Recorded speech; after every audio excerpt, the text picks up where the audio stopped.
Welcome, my fellow brothers, on Rival Hammer.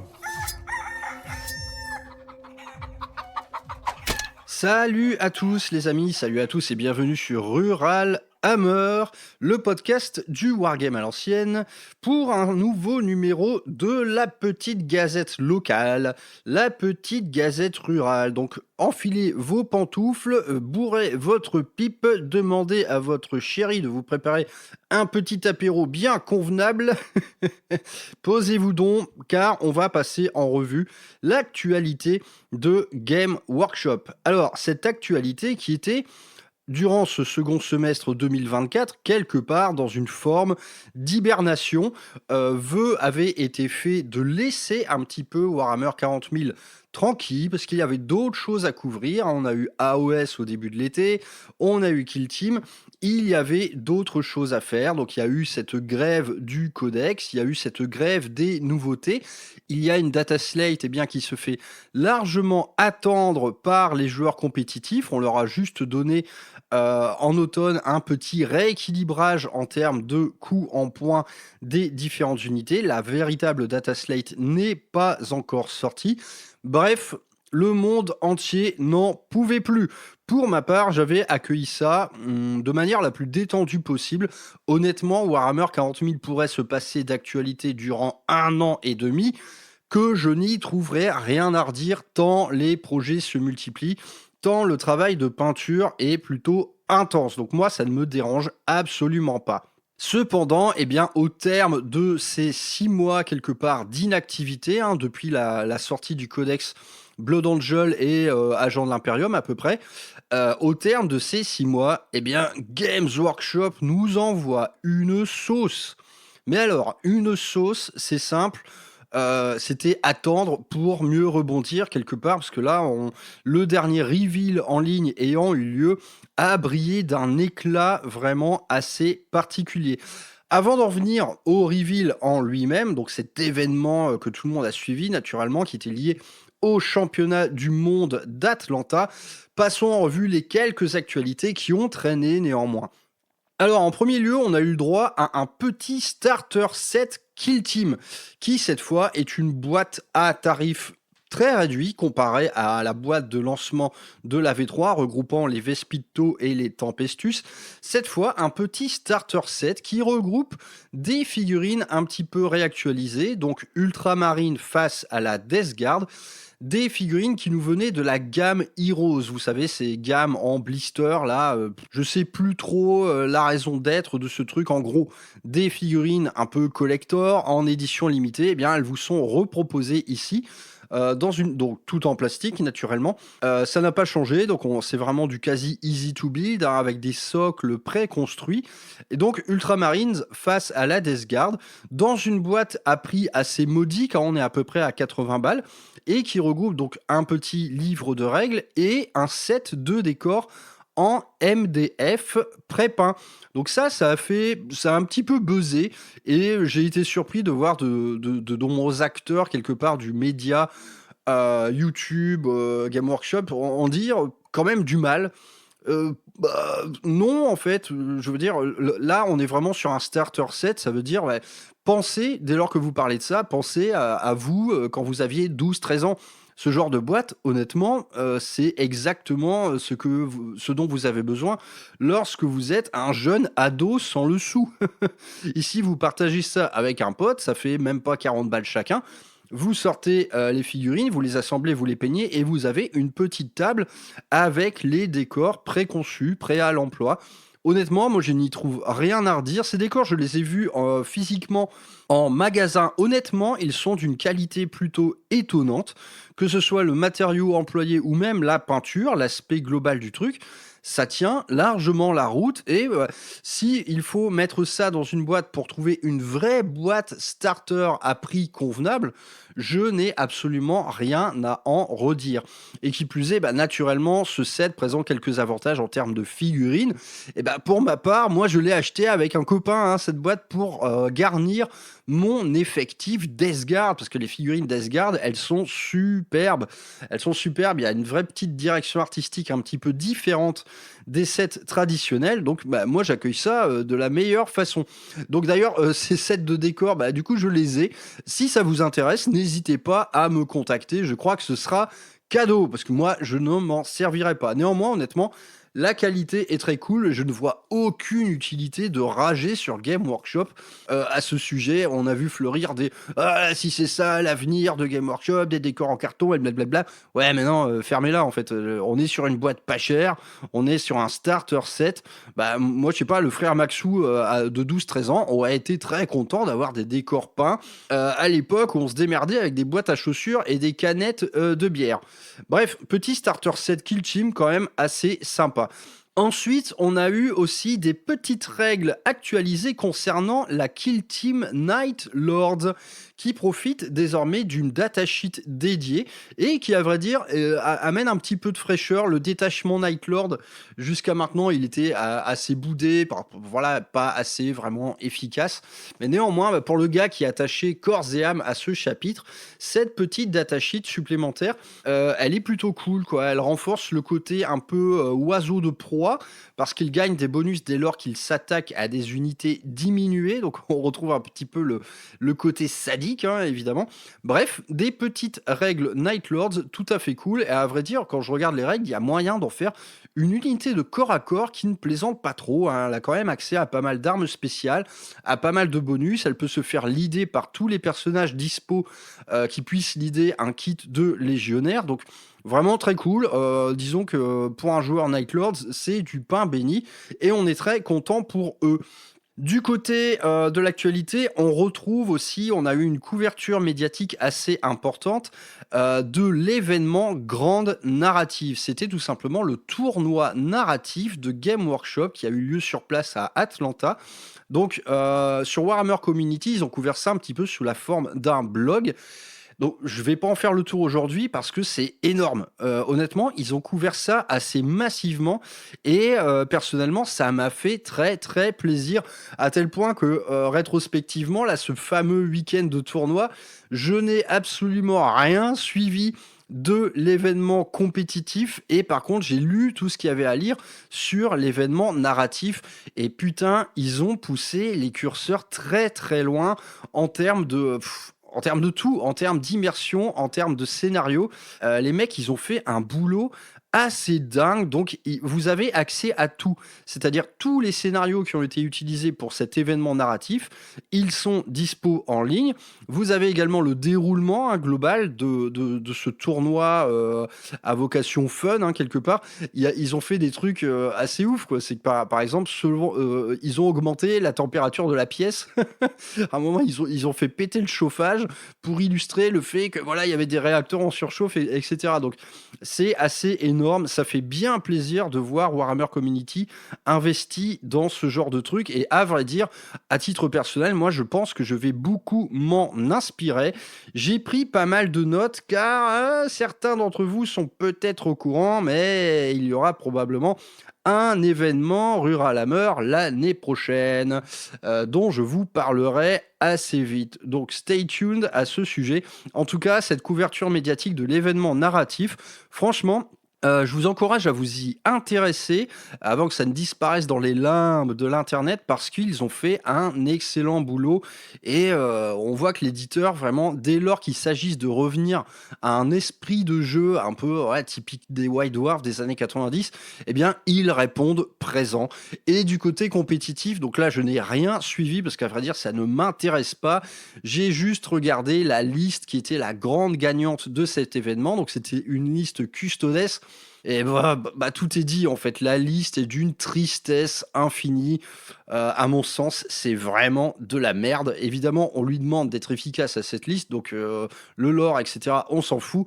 Mais c'est un excellent manifeste de ce qu'est une liste tournoi dégueulasse, hein. C'est vraiment dégueulasse. 3 unités de Wardens, 3 champions des lames, 2 gros tanks Caladus. Bon, ouais, quel ennui, mais quel ennui. Franchement, moi, il y a un mec qui se pointe chez moi en me ramenant cette liste-là. Bon, ça te dirait pas d'aller manger et on en reste là, quoi? L'envie d'affronter ce genre de truc, mais putain, elle est de zéro absolument. C'est une horreur. On n'a pas envie d'affronter ça. Bah, néanmoins, le mec a roulé sur tout le monde, donc tant mieux pour lui, mais tant pis pour le lore, hein, on va dire. Et dans la foulée de tous ces articles couvrant le tournoi, Game Workshop nous assène un grand coup de massue. C'est l'annonce d'une espèce de calendrier de l'Avent en 30 étapes, du coup, du 1er au 30 décembre. Calendrier durant laquelle, eh bien, ils vont faire péter une trentaine de nouveaux détachements pour les armées de Warhammer 40 000. Et donc, ils insistent bien sur le fait que personne ne sera oublié. Toutes les factions auront à minima un nouveau détachement. Donc ça, c'est assez énorme. Et à vrai dire, voilà, je m'en réjouis autant que ça me peine un peu. Ça me peine un peu tout simplement parce que ça va revenir rajouter une strate de règles conséquente que, encore une fois, eh bien, les joueurs les plus casus auront bien du mal à suivre. Et d'un autre côté, bah, évidemment, ça fait monter l'excitation globale autour du jeu. C'est-à-dire que toutes les factions vont être un petit peu réinventées. Donc qu'elles soient encore en mode index ou qu'elles aient connu les bénéfices d'une sortie codex. Donc absolument tout est imaginable à ce sujet. On peut s'imaginer des factions en index qui commencent à se fatiguer un peu du même gameplay. Je pense par exemple au Drukhari. Ça va, on va remettre un peu d'intérêt dans tout ça. Les factions qui ont connu des sorties codex un peu décevantes, eh bien, ça va représenter une nouvelle chance pour eux. Voilà, on pense à Custodes, Mechanicus, etc. Bref, c'est vraiment quelque chose d'énorme. À ma connaissance, je ne pense pas que ça ait déjà eu lieu. Là, on parle vraiment de règles gratuites, hein, de détachements gratuits qui seront disponibles en ligne. Donc tout est imaginable à ce sujet. Il y a quand même eu quelques trucs de teasés. Par exemple, nous savons que les démons du chaos vont connaître un détachement monothéiste, donc pour un total de 4. Donc ça, bah, c'est génial, hein, pour le gars qui a des armées full Gorn, full Slanesh, il va se régaler.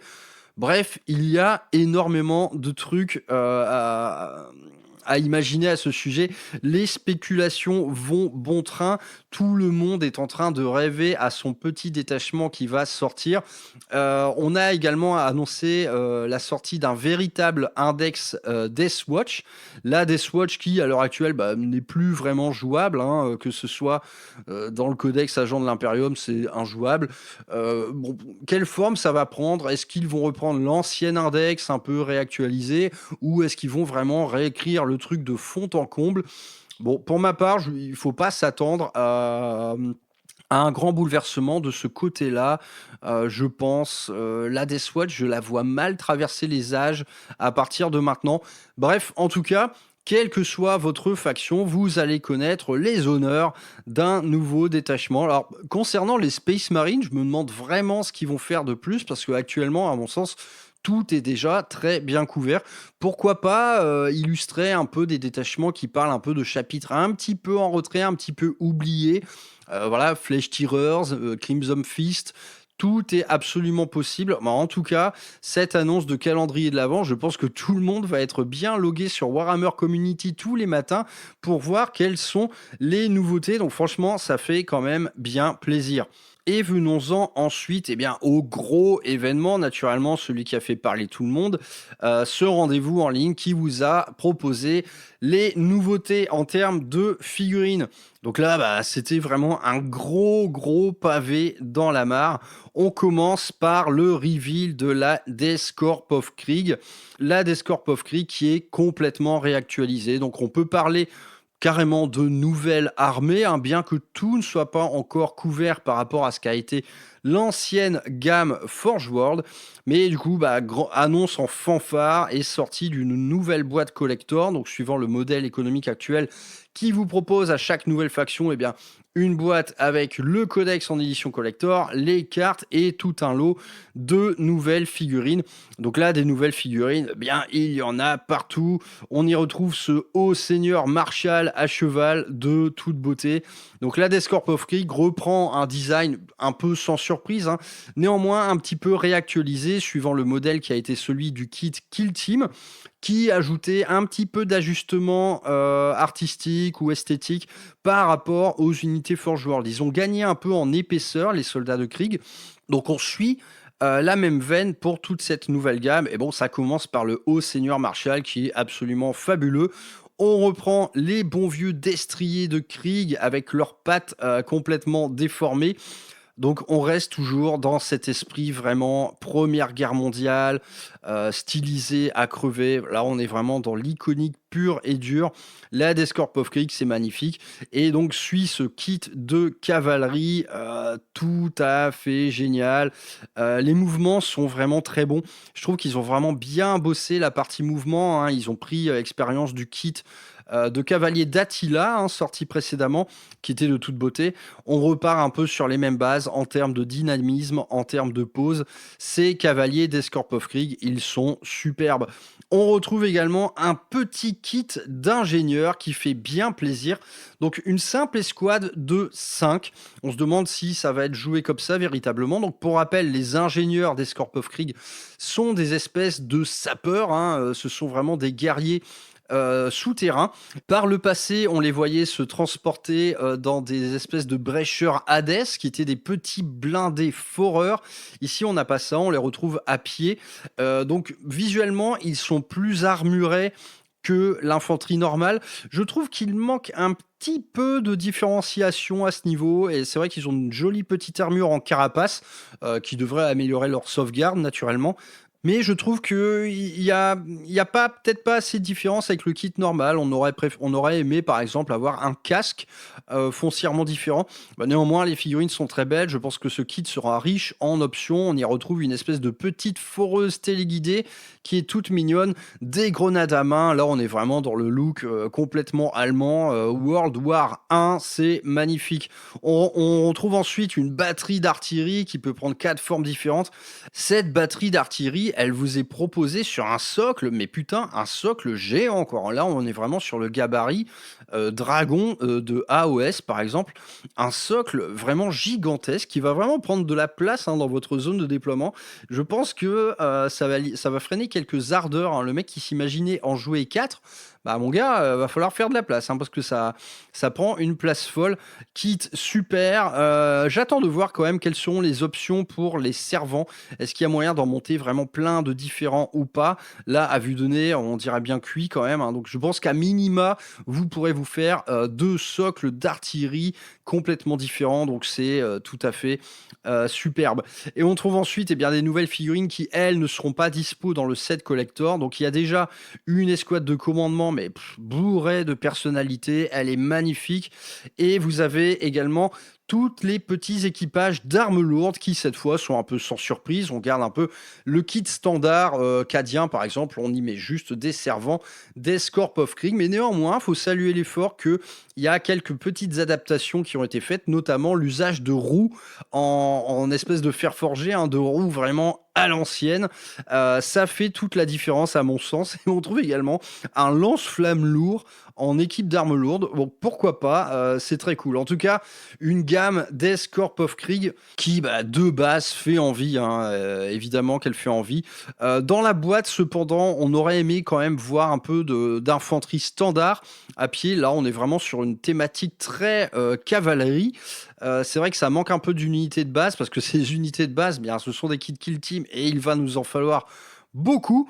En tout cas, voilà, ça fait rêver. Et moi, quand je vois ça, je ne perds pas non plus d'idée qu'il y a beaucoup de kits de créateurs 3D dispo, hein, pour la Death Corps of Krieg. Mon chouchou en la matière s'appelle Tiny Legend. C'est un Ukrainien et il vous offre ni plus ni moins qu'une bible de bits Death Corps of Krieg. Donc là, combiné avec une nouvelle gamme de figurines, les possibilités deviennent infinies. Donc, catégorie armée de rêve, point d'interrogation, eh bien, je réponds oui. La Death Corps of Krieg est une armée de rêve à tout point de vue. Elle me chatouille depuis la V3. Là, honnêtement, c'est pas le moment de commencer ça, hein. Après, je pense peut-être quand même investir dans la boîte, ne serait-ce que pour un placement financier de très très long terme. Pourquoi pas, on verra ça en temps voulu. En tout cas, des sorties qui à aucun moment ne déçoivent.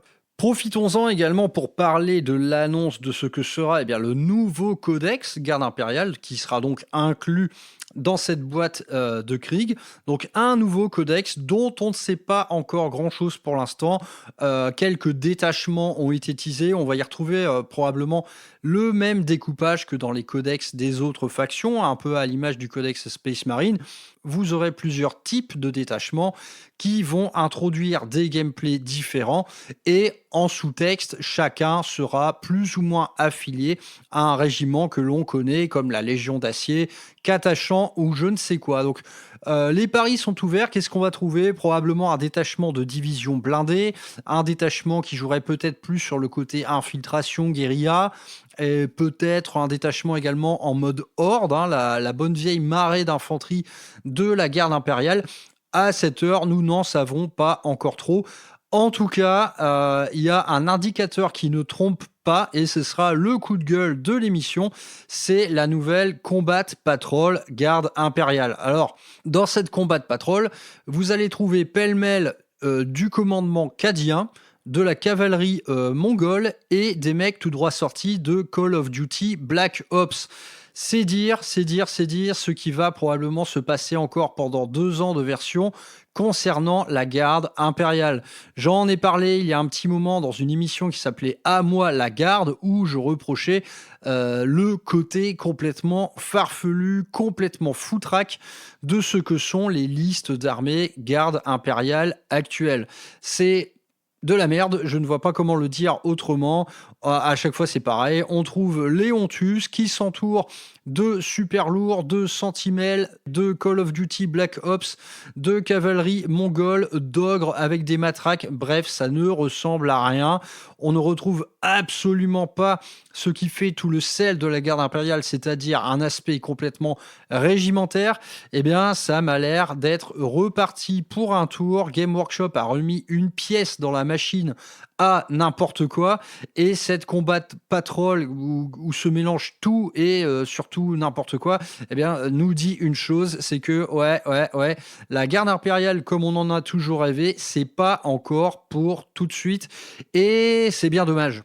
Partons ensuite du côté de l'Horus Heresy qui continue son actualisation de kits de blindés en mode plastique. Donc on y retrouve des petits blindés qui existent depuis bien longtemps du côté Forge World qui là vous seront présentés dans des kits plastiques tout neufs. Assez sans surprise, mais néanmoins qui inclut quelques petits éléments en plus à chaque fois. Donc on y retrouve un volant pour la Solar Auxilia qui est le Harvus Lighter, qui est très cool. C'est un petit aéronef de taille réduite. Là ils ont mis des kits, par exemple avec un mec qui sort de la soute avec une Gatling, c'est super beau.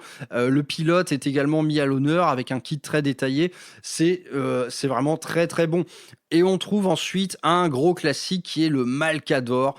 Le Malcador avec toutes ses variantes qui est un blindé mais iconique à plus d'un titre. Je pense que c'est le blindé qui fait le plus guerre de tranchées. Quand on voit ce châssis, on l'imagine largement enjamber des tranchées et faire naître une espèce de colonne de poussière et de boue sous ses grosses chenilles. Et on trouve notamment cette variante rigolote comme tout qui est le Malcador Infernus. Un énorme châssis avec un lance-flamme mais déraisonnable au possible qui traîne son petit bidon de combustible derrière lui avec on pourrait mettre un écriteau tirez-moi dessus, ce serait tout à fait pareil. Mais en tout cas, d'ailleurs on l'imagine bien en Descorp of Krieg ce truc là. D'ailleurs à vrai dire dans la gamme Descorp of Krieg, je pense que dès lors qu'on va vouloir s'équiper en blindé, on va clairement aller dans la gamme Horus Heresy et tous ces tanks réactualisés en plastique pour la Solar Auxilia. Ces blindés vous présentent un peu des esthétiques différentes. Elles sont plus riftées, un peu plus armurées. Elles font plus anciennes tout simplement et je pense que ça collera de ouf avec cette nouvelle gamme d'Escorp of Krieg. Donc voilà, pour l'Horus Heresy, c'est ça. On trouve également une petite actualisation du kit d'Eredeo Dreadnought. Ce Dreadnought vraiment assez particulier. Personnellement, je n'ai jamais été fan. Mais on le trouve ici avec quelques nouvelles options d'armement, pourquoi pas. Passons du côté de Old World où on nous annonce en fanfare la sortie de la nouvelle boîte liée à l'Empire et on y retrouve cet iconique tank à vapeur. Donc l'Empire, je veux dire, quelle faction plus iconique que celle-ci? On est vraiment sur le vieux monde total, hein. Là, on parle de mecs avec des moustaches, des arquebuses, des plumes sur le chapeau, des énormes moustaches qui chevauchent également des énormes griffons. Et à ce titre, ils nous ont sorti un kit griffon, mais qui est absolument massif par rapport à ce qu'ont pu être les griffons du temps de Warhammer Battle. Donc l'animal est vraiment impressionnant. Donc par rapport à l'Empire, donc là on est vraiment sur des figurines old school, mais plus qu'old school d'ailleurs. On est sur des trucs qui ont pas loin de 30 ans au compteur, hein, en général. Donc on retrouve voilà, ces danseurs d'épée, ces arquebusiers, ces arcoflagellants. En tout cas, il y a quand même moyen de piocher des choses pour conversion, hein, là-dedans. Les arcoflagellants, là, on peut largement les imaginer dans tout ce qui a attrait à de la horde, qu'elle soit dégénérée ou pas. Ces mecs en fait feront toujours de très bons servants d'armes, quel que soit le jeu auquel on joue. Donc l'Empire, bah, c'est mignon comme tout, hein, même si c'est très ancien. Donc on a une gamme assez large, hein, que ce soit en cavalerie, en tank, en chariot, de toutes sortes. Il y a vraiment énormément de figurines. Donc c'est parfois en résine, c'est parfois en plastique, c'est parfois en métal. L'offre commerciale Old World, elle est très variée et un peu foutraque à vrai dire, hein, parce qu'il faut savoir où se procurer les choses. Tout ceci vous est présenté dans un article à rallonge où vous saurez absolument tout. Néanmoins, bah, ça fait toujours plaisir, hein, ces filles-là que moi j'ai vu un peu toute mon adolescence. Ça fait plaisir de les voir réémerger. Un petit détour maintenant par AOS où on nous annonce la sortie bien du Battle Tome Oruk Warclan, donc les orques, hein, tout simplement, qui regroupe à vrai dire plusieurs types d'orques différents, hein. Moi c'est quelque chose avec lequel j'ai un peu de mal. J'ai du mal à voir cohabiter par exemple ces orques des marais avec ces grosses brutes peintes en Iron Jaws. Je trouve ça assez bizarre. Et là, assez peu de nouveautés finalement, sinon un champion hobgoblin et surtout quelques éléments de décor avec des tours de guet qui sont franchement très réussis et également les sorts persistants liés à AOS. On y retrouve ce fameux gros pied de Gork qui va avoir vocation à écraser les adversaires. Dans la foulée, l'annonce de l'équivalent de la petite combat patrol. À vrai dire, qui est un peu chiche, on n'y retrouve pas grand-chose en termes d'infanterie, on n'a pas de gros châssis dedans, c'est toujours sympa d'avoir des patrols avec quand même un gros tank, une grosse figurine, on aurait pu avoir la petite Wyvern par exemple, non, rien de tout ça, donc une petite sortie discrète, je pense que tout l'intérêt se trouvera ici dans le bouquin. Cependant, les orques, c'est pas fini parce que bah, là, après, c'est le raz de marée gobelin qui s'en mêle et on nous annonce une boîte collector qui regroupe des attaques rapides de gobelins sur loup. Alors là, bon. AOS, franchement, on a du mal à retenir une sortie qui n'ait pas été une claque visuelle. Eh bien, ça ne manque pas ici. Les figurines sont absolument dingues. Vous avez des gobelins sur loup qui sont vraiment dans un dynamisme total, que ce soit les cavaliers ou les équipages de chars ou le grand boss sur un grand loup là qui est magnifique. Les figurines sont ouf. Encore une fois, moi, dès que je vois ça, je pense à la peinture et honnêtement, ça ne s'adresse clairement pas à des débutants, mais ça regorge de détails, tout est hyper dynamique. La cavalerie est dingue parce que sur chaque loup, vous allez trouver deux petits gobelins qui ont l'air méchants et vilains comme tout. Les chars, idem, vous avez un kit qui vous permet quand même une grande liberté de conception pour avoir deux chars totalement différents. Et outre la boîte, on vous propose également une nouvelle figurine bien, de Catapulte, le fameux plongeur de la mort gobelin historique. Alors là, dans une version, mais plus qu'actualisée, hein. Elle a été complètement réinventée et honnêtement, quand on voit les deux kits côte à côte, le kit de Warhammer Battle et celui-là, on sait quand même juger des progrès qui ont pu être accomplis à tous les niveaux, en termes de direction artistique, en termes de conception de kit, de modélisme. C'est tout simplement une claque. Le kit est magnifique. C'est très rigolo parce que vous pouvez l'assembler de deux manières, élastique tendu ou détendu. Donc avec le mec en train de se charger ou complètement en train de se détendre et de s'envoler vers les cieux. C'est de toute beauté, quoi. Et également une autre figurine de char qui regroupe cette fois un gobelin un peu obèse qui est un chef de guerre. Là, IDM a un kit qui va pouvoir vous permettre de l'assembler de deux manières complètement différentes. Donc véritablement, il y a suffisamment de figurines pour se faire une petite armée de gobelins montés en intégralité, quoi. Mais si j'ai un truc à dire, c'est que AOS nous a déjà habitués à la chose, c'est que il prend de plus en plus un virage quand même de plus en plus sérieux en termes de figurines. On abandonne un peu le côté gogol qui avait encore des réminiscences venues de Warhammer Battle, et jusqu'à maintenant c'est vrai qu'une armée de gobelins ça se présentait un peu de manière loufoque, quoi, que ce soit avec leur squig, que ce soit également l'infanterie à pied, hein, qui voilà, en termes de figurines les mecs sont un peu en mode grosse blague. Ils sont méchants, hein, cependant, mais il y avait toujours cette petite dose d'humour, une dose d'humour qu'ici on perd vraiment parce que les mecs ont vraiment l'air méchants, quoi. Ils ont des dents très pointues, ils vont vite, ils ont clairement de très mauvaises intentions. On va perdre un petit peu ce côté loufoque qui demeurait au sein de la gamme, pas mal incarné par la partie gobelin de la nuit notamment. Ici, on perd un petit peu tout ça, mais c'est vrai qu'AOS en fait commence à pencher dans un virage de plus en plus sombre. La V4 nous a confirmé ça, hein. Le virage grimdark, il est cette fois complètement acté. Ben, j'ai envie de dire, si ça nous donne des figurines aussi folles, bah pourquoi pas, hein. On va pouvoir quand même regretter le côté un peu loufoque, mais franchement, quand on voit l'offre en figurines qui nous ont proposé à la place, bah, on n'y trouve rien à redire, tant le truc est de toute beauté. Donc encore une fois, une énorme réussite pour AOS qui n'en finit plus de nous mettre des grosses claques en termes de figurines.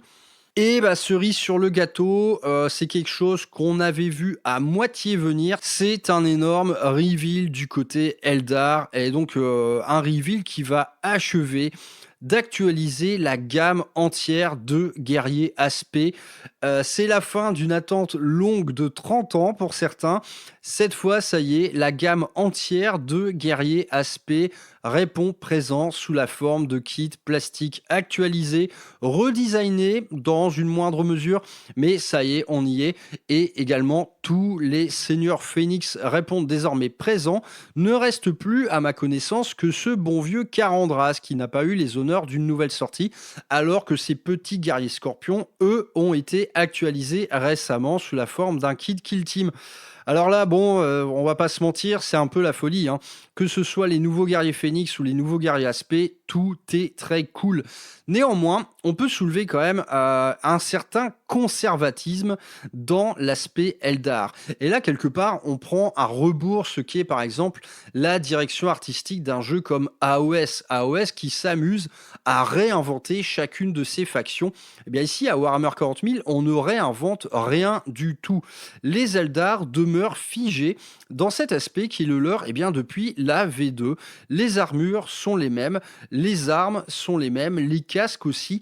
On note vraiment de l'actualisation, mais dans les micro-détails. Par exemple, là j'ai sous les yeux les nouveaux casques Dragon de Feu. Ils ont un petit peu évolué, mais sans que ça ne reste un grand bouleversement.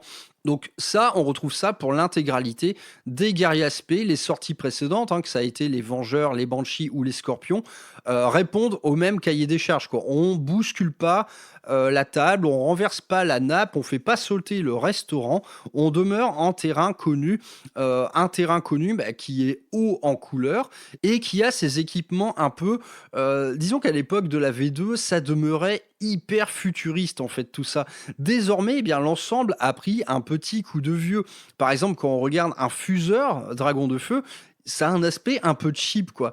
Et du coup, ça inscrit l'armée Eldar dans cette espèce de conservatisme ambiant. Et ça ajoute, à mon sens, au côté race un peu figée dans le passé, malgré toutes ces aspirations technologiques. Donc au final, c'est assez intéressant. Donc on peut quand même avoir quelques regrets. On peut se dire, ah putain, ça aurait été bien de vraiment réinventer les guerriers aspect. Bien, cependant, je pense que la prise de risque ici est minimale et je pense que c'est la solution qui qui en satisfera le plus possible. On sent parfois que Warhammer 40 000 eh bien, s'adresse à des vieux cons de 40 ans qui sont assez conservateurs. Donc là, ça s'incarne parfaitement là-dedans. Donc du côté des dragons de feu, bah, le kit est très bien. Du coup, enfin, en gros, tout est très bien, hein, que ce soit les aigles chasseurs, les dragons de feu, les araignées spectrales, tout est très cool. En tout cas, si j'ai un truc à reprocher, c'est peut-être dans les poses. Les poses demeurent quand même assez statiques, assez figées. C'est simple, hein, quand vous regardez le kit araignée spectrale, bah, ça n'a pas été bouleversé depuis le kit précédent qui était absolument statique. Voilà, le dynamisme est très léger, hein. C'est vraiment très léger. Il y en a un qui s'appuie un peu sur le pied de devant, un qui s'appuie un peu sur le pied de derrière. Voilà, on n'est pas du tout dans la révolution. En tout cas, ces kits sont tous de très bon goût. Donc, on a une petite remise à l'échelle. On a un petit redesignage léger des armures et des armes, des casques également. Tout est quand même très cool. Je pense qu'on aurait plutôt quand même eu beaucoup d'avantages à profiter de poses un peu plus dynamiques, y compris sur les aigles chasseurs, hein. Je trouve le truc quand même un petit peu timide en termes de pose. Les ailes ne sont pas en mouvement et les mouvements, globalement, demeurent assez chiche, quoi. Et c'est pas l'opulence, quoi. En termes de variété de poses, je pense qu'on va être sur des kits très équivalents à celui des scorpions, par exemple. Quelque chose de pas trop modulaire, quelque chose qui va pas avoir vocation d'en regrouper plus d'une dizaine, tout simplement. Donc, on trouve quand même pas mal d'options cette fois du côté des exarques, hein. Quels qu'ils soient, les exarques profitent d'options d'armement différents. L'exarque dragon de feu peut avoir sa méga pique à fusion ou alors une belle hache énergétique et un pistolet fuseur. Ça, c'est tout à fait cool. Donc, chacun de ces exarques regroupe quand même pas mal d'options différentes. Et du côté des seigneurs phénix, eh bien là, par contre, là, je pense que tout le monde aura pris une petite claque devant ces nouvelles figurines. Ça ne déçoit pas dans le pire des cas et dans le meilleur des cas, c'est une tuerie absolue. Donc on retrouve ce bon vieux Azurmen, hein, qui profite d'un petit redessin tout à fait sympa. La pose est cool, la bannière est cool, le masque a un petit peu changé, ça lui donne un côté, mais je trouve que ça lui donne un côté un peu plus arlequin finalement dans le visage. En tout cas, rien à redire, la figue est très belle, ça va être du régal à peindre, je pense. Barros, quant à lui, je trouve que c'est un peu le plus léger du lot. Je suis pas fan de la tête un peu plumée, la pose est sans surprise. Néanmoins, il aura tout à fait fière allure à mener une grande escouade d'aigles chasseurs. Ça, c'est cool. Et on finit par le seigneur phénix araignée spectrale qui a changé de nom au passage et qui là est une vraie tuerie. Et là, quelque part, on y retrouve quelque chose de couillu en termes de pose. Et j'avoue, on aurait voulu voir ça pour l'intégralité de l'escouade d'araignées spectrales. Donc le truc est en train littéralement de surgir du warp en emmenant avec lui un morceau de décor. Voilà, il est magnifique. On a vraiment cet aspect araignée total, hein. On a vraiment une figurine à 6 bras quelque part. Elle est à tomber par terre. Cette figurine là, je pense que ça va être une future figurine de concours. Ce nouveau seigneur phénix araignée spectrale. Donc voilà, on a couvert l'intégralité des nouveautés. Je pense que voilà, il y a suffisamment à se mettre sous la dent et ça vient rattraper largement ces 6 derniers mois qui ont été assez timides du côté des sorties de Warhammer 40 000. Franchement, tout est bon. Moi, je retiens surtout l'armée de gobelins montée et la d'Escorp of Krieg. Je pense que ces deux trucs-là, c'est absolument énorme. Côté Eldar, honnêtement, on se satisfait de tout, mais il y a ce petit manquement. On aurait aimé, enfin moi pour ma part, j'aurais aimé être un petit peu plus surpris par les nouveaux designs. J'en demandais un petit peu plus, mais néanmoins, ça fait quand même largement plaisir. Et à vrai dire, une armée Eldar de base, c'est tellement stylé que bien, pourquoi pas continuer justement avec ce même style sans qu'il ne soit trop bouleversé. C'est tout pour la Gazette du jour. Voilà, j'espère que cette petite revue de presse vous aura plu. Portez-vous bien les gars, à bientôt pour des prochaines nouveautés. On attaque le mois de de décembre. Tenez-vous prêts pour ce calendrier de l'Avent qui, à mon avis, sera riche en surprises. Portez-vous bien, retrouvez-moi sur les réseaux et je vous fais des gros bisous. Ciao les gars!